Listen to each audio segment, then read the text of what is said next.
far against BeryL gives us more questions than answers. It makes you feel a little bit less secure about this roster potentially. So I just want to put that out there and put a few brakes on the hype train. Oh, this guy's got the hype train going on for BeryL. Same guy earlier said if you guys aren't a strong team. Moment did not get touched on 11-12. Yeah. And so Damwon say, okay, I mean, sure, we'll take that. And they're going to back that up with the Volibear. This will be the second time that Malrang plays the Volibear this season. He also played it very similarly to how he's played his Rumble, where he hides in the brush, doesn't really farm the jungle, gets an early lead, does very well with the Akali. Even though you have the arguably double AP damage profile, if it is going to be in fact the mid Akali, you have a lot of explosive damage early and can really snowball the game. That will leave the Kalista pick to go over to BeryL's side. They'll take the Gnar once again here too. And I wonder if this will just be another Sylas response. If you were gonna play Kalista, why ban the set? Yeah. I don't really, I'm still thinking about it. I think it's more of a response to what we've seen so far. They maybe thought Damwon was going to take it instead of the Volibear, and they see the opportunity to take it. I kind of take back what I said about the Sylas. Seeing this in the LPL, and we've been seeing a lot of LeBlanc over there. Gragas, too. Don't really see it over here, though. First time in a while, and the Gragas, as you mentioned, will be going to that bottom lane with the Kalista. This is a lot of AP damage here for BeryL's composition. So very much going to give Volibear and Malrang the opportunity to get a little bit tanky and build some magic resistance against it potentially. Gnar will be the final, or not Gnar, excuse me, Gwen. Both start with a G, but very different sounds. No. So instead of going for the J side of the map, he knows that, you know, it's very likely Malrang is not here.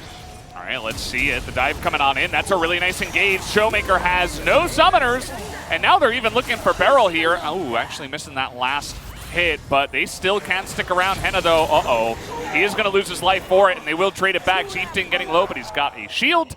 Could have been a little bit cleaner, but it's still very good for the side of BRO, picking up the 2 kills on the bottom side. Yeah, sloppy, but still successful here. Malrang will, of course, be able to take the scuttle because of this commitment, but 100% worth it. You're going to give a little bit of extra gold over to Henna in the early game, and that's an amazing feeling as a Kalista when you're going for, you know, this matchup into the Varus. You want to be the one who hits those big spikes early. Chieftain also will be able to pick up his Sork shoes with this early on. So watch this again. And it is having turret aggro, I believe, is the main reason this goes poorly. BeryL flashed behind Showmaker, so that Showmaker got hit. The guy that is not as tanky as you also has no summoner. Yeah. How Damwon win this one if they do, because they're pretty far behind from the lanes. The death sentence is going to miss. And here we go. Canyon goes in. They're looking to turn now. The equalizer is big damage on the Khan, and immediately the gangplank is gone, but so is the Gragas. Rift Herald also going to go over to Malrang. But who is going to win this fight here? Showmaker on full health. Lava looking for something to do. Trying to assassinate the Volibear, but not quite able to get it. Finally will. Now they've opened up the front door, but look at Canyon in the back line. He's able to get one. Can he get another? Henna's actually cutting it out, but no, Canyon will pick up the kill. And meanwhile, Chieftain able to pick up a double, so it is an absolute carnage in the river as BRO get a bunch of kills, but Damwon did get the Rift Herald. That's right, they get the Rift Herald. It's a 4 for 3, I believe, when the dust settles here, when the Akali mist settles and the smoke screen goes down. But at the same time, trying to get something going. They have a ton of CC, but here is Chieftain as well. Big cast comes in, and that's a kill just handed over to Henna. They're cutting down BeryL here. He does have the flash, and he will not be forced to use it. Nice read from BeryL, but still, big kill, big win here on the game, and it's looking very good for him so far. As we're going to look for the second Rift Herald fight here. Damwon way out of position. Yeah, BeryL just face checking here. They do have the Cannon Barrage and the teleport coming in, and now they're going to get the hook on Ahoya. He's all alone. That's a big Gnar and huge amounts of damage, but no follow-up from the rest of the team. Lava, you can see he's hunting. He's like a shark. He will play it and carry the fight, but you're just not able to do so when everybody's this low. BeryL, you said he face checks. I mean, that's basically what happened there, but he's able to turn this around. However, look at this Gnar. 4! He catches, the equalizer is pretty big, and now you just don't want to mess with this as Damwon against this extremely fed Rumble who can actually just press Q and wipe everybody. It's not going to change the reality here. This was a gotta be huge really engage. Careful. They're like sitting over here looking for hooks. You guys should be behind your turret. Like, Lava, they don't seem to understand. And Lava's gonna show them exactly what he's got to offer. Unbelievable engage there. There was so much potential. They weren't able to set up a death cap.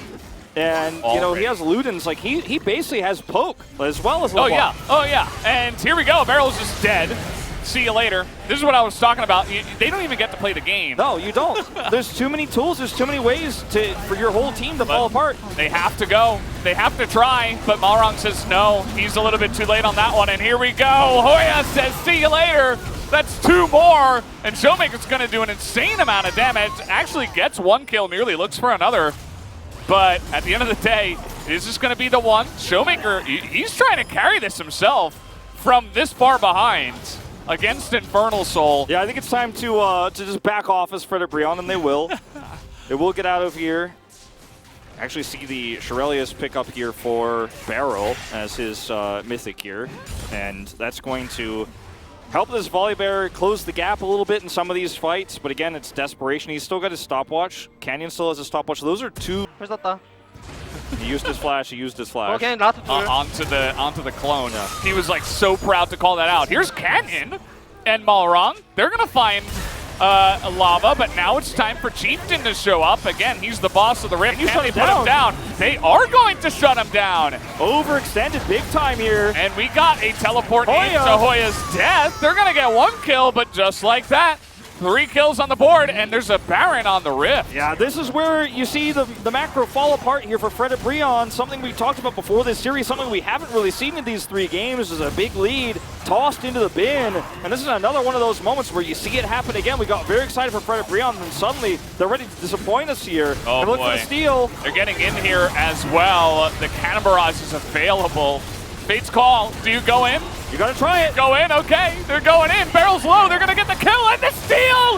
Delight gets it. And everybody is in the pit. And Lava is gonna teleport back into the fight. And BeryL, they steal back the game. What an underdog story here. BeryL feel like the protagonists of the LC came through. Kalista does a lot of damage, but it wasn't really even the Rend that comes through or anything like that to steal it away. It's just Delight. Just steals it away with an auto, and then you have the fight turn here with Lava coming through. And there's no Volibear in the fight. I mean, Malrang was dead. Yeah. So that's how you can find that. He wants to hold up that support diff sign in the audience. He'll hope that someone makes it for him. It's going to be another inhibitor that goes down. BeryL, they're looking for yet another win here against Dom1 Kia. They're up 10,000 gold. They have the Infernal Soul.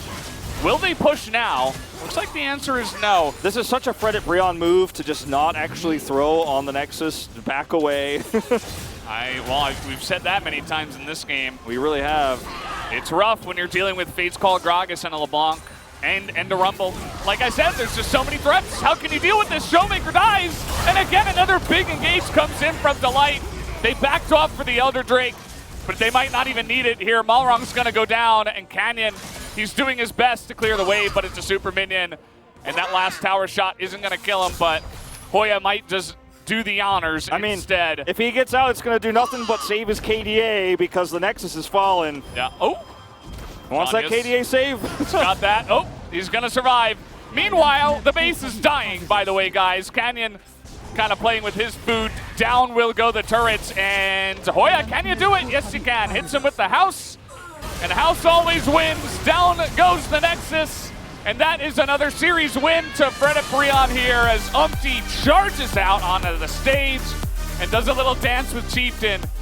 This is wholesome. Wholesome. 2 Jungle Brothers working together, 2 completely different play styles here that we see between Umpty and Chieftain. The closer pullout here, he comes in and actually plays a very safe but also aggressive jungle where he knows he can take every single edge, every inch that he has an opportunity to against this slow-clearing Volibear, gets advantages, and they're able to take the win. It was him it was he who got the huge advantage early, right? The jungle lead was so almost unsurmountable. I mean, we had double the CS, double the camps here for him in the early game, which led to a lot of objective control. There were some mistakes in the mid game, though, for BeryL. The late game picks that we saw there right before the Baron fight, but they take it and